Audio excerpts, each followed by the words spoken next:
Oh, you guys like my shirt, huh? All right. How's it going? Well, this is our third OTA coming up, so we've been on the grass 2 days now, and the guys know we're just, this is really a new squad, 2023. We got new players, and there's a new chemistry that we got to develop with each other, knowing that we also where we've come from, and there's a reason why we've been able to improve every year, so we can't lose that. But at the same token, we got to start over again, and that's what the spring's about, So the guys know nobody's going to win a job in May and June, but what we do now will help them get into camp and compete, for one of those jobs or for more opportunities, offense, defense, special teams. Questions? Dan, what's the biggest thing you want to see from the rookies during this time period, the 3 OTAs, and then obviously minicamp as well? Yeah, I think you want to feel like by the end of this that they have a pretty good feel or grasp of what we do, the way that we go about our business, the way we meet, the way we practice, and then, the schematics, man. They can, they can get lined up, they're not, I start here and then I got to go over here because I forgot I'm over, and vice versa, alignment, assignment, all those things. It's what you're not able to get this time of year is the physical side of it. No pads, we got to be careful with each other. And so that is not the emphasis. The physical part of this is not, it's the mental. And I think that's the biggest thing for the rookies.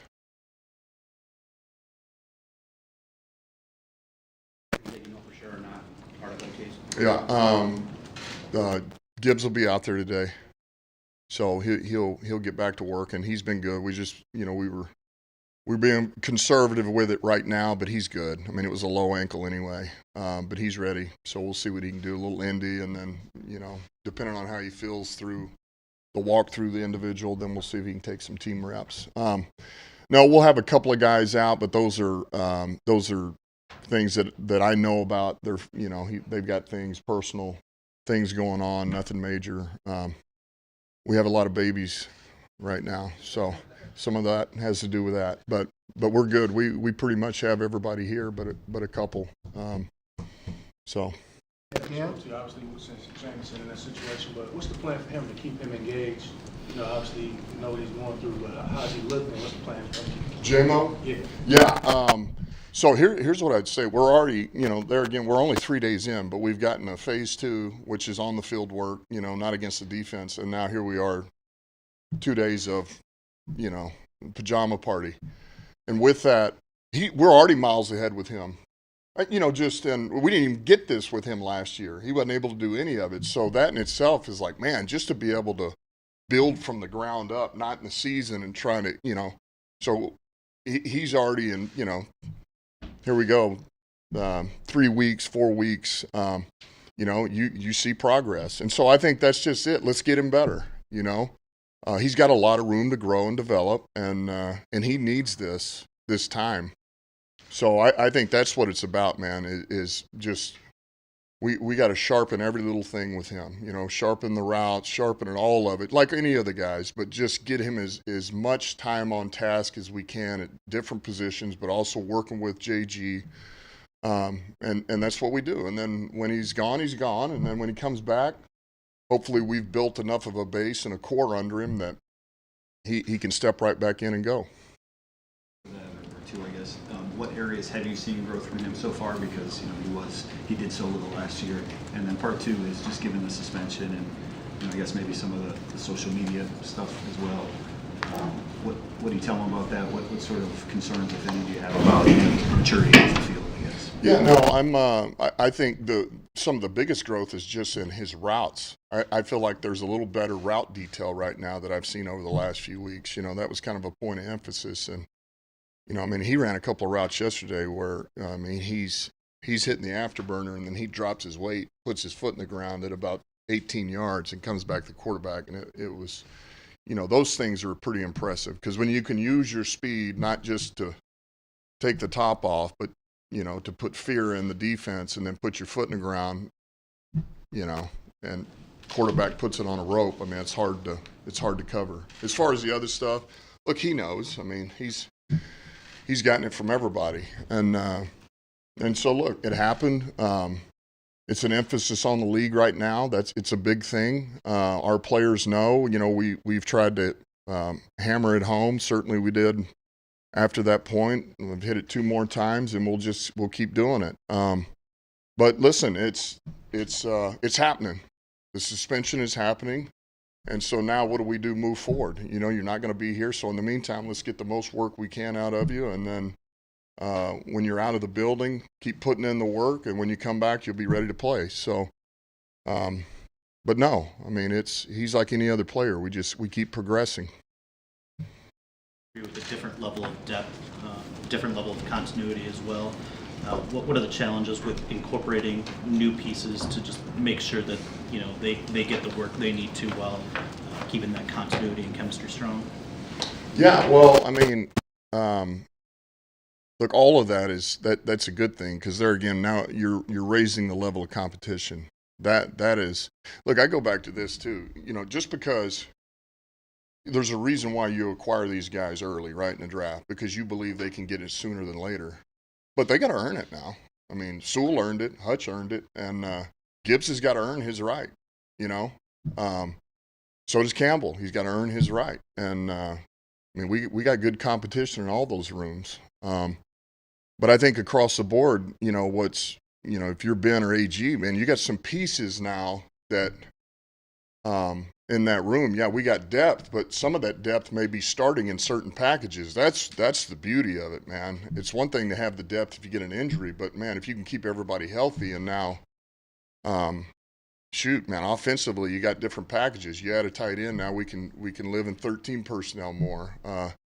You got Gibbs, he comes along. Montgomery, you can run some more 2-back with 2 H's in the game.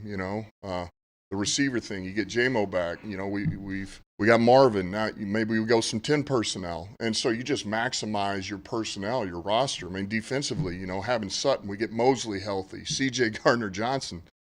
I mean, we got a lot more versatility, and that does come with the depth.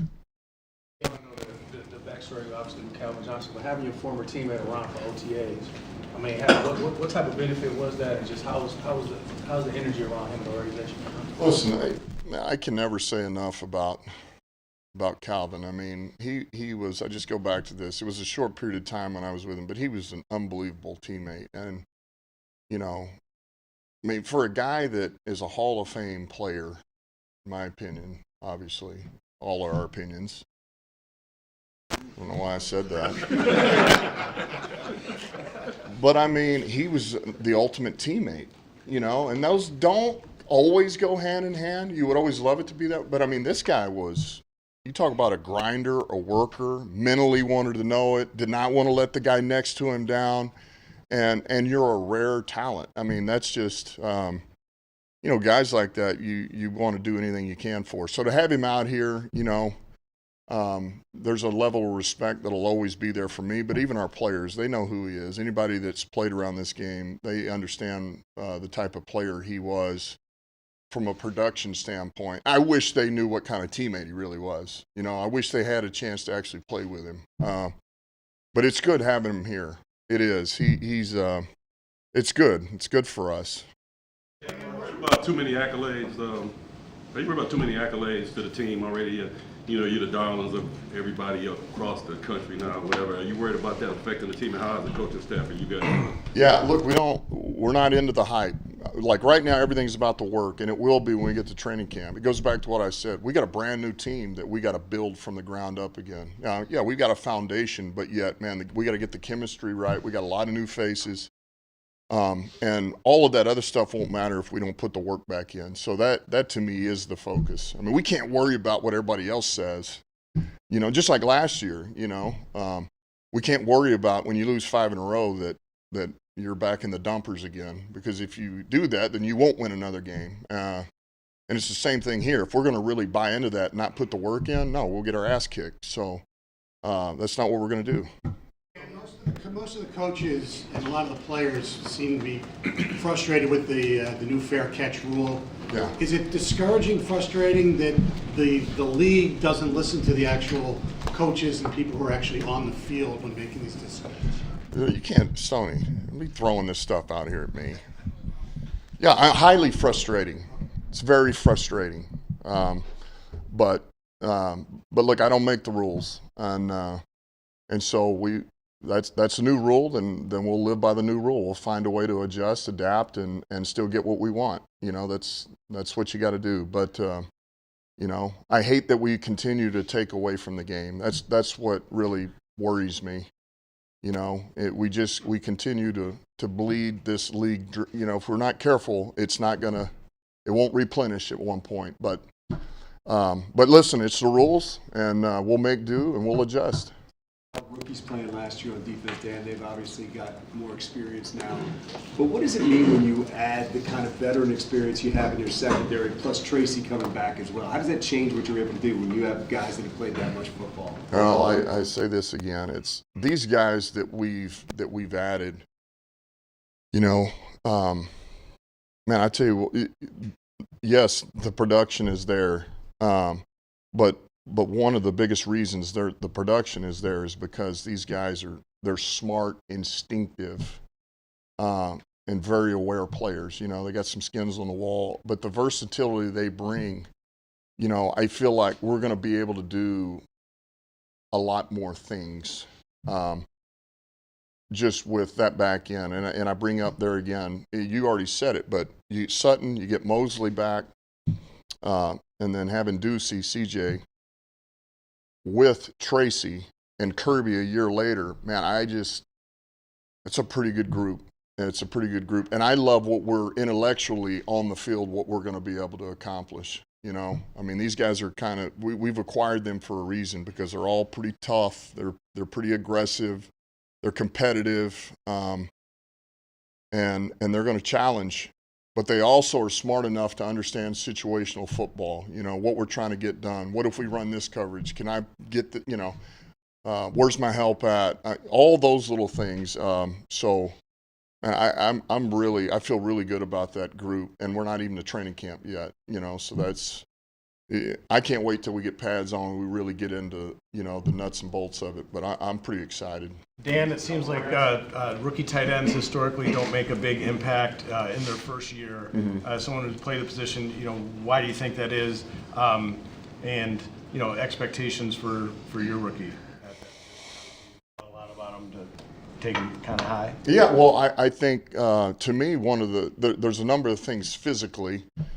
Because it's so demanding, right? You have to be able to run block, pass block. You got to get open in the pass game, and I think that's one element. But also is the mental side of it. I always make this argument. Besides the quarterback, the tight ends have to know more than anybody else offensively. You got to know it all, and so I think that's why you don't always see that. Well, it's one of the reasons why we drafted Laporta, because we think he can handle a lot. We think he's got versatility. Physically, he can do a little bit of everything, but also mentally, he's pretty sharp for a rookie. Now, he's got growing pains. He's already gone the wrong way a couple of times. That's going to happen. But we think this guy is, that he'll be able to pick this up pretty quick as he gets reps. So that's why we're pretty hopeful this kid can come on sooner than later. And you mentioned you're not interested in the hype, but obviously the schedule makers, the NFL has given you respect with the primetime games, the opener in Kansas City. Is that part of the hype, or do you see that as an opportunity to kind of show how far this franchise is coming and getting that respect? Yeah, look,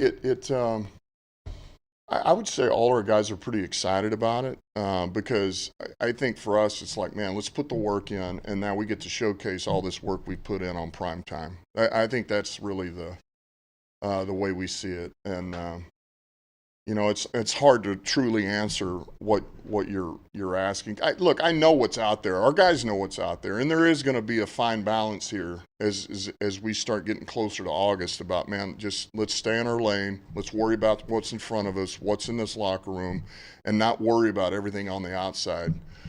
And we always have to keep that in focus. But yeah, it's an exciting thing. I made this point the other day. I still wish that primetime games were all 1 o'clock, but it doesn't work that way. So this will work out just fine. One thing, Dan, you've got a young group of linebackers who are competing together, like Rodriguez and Barnes and Pittman and the new Campbell. What's the value of having those guys competing together?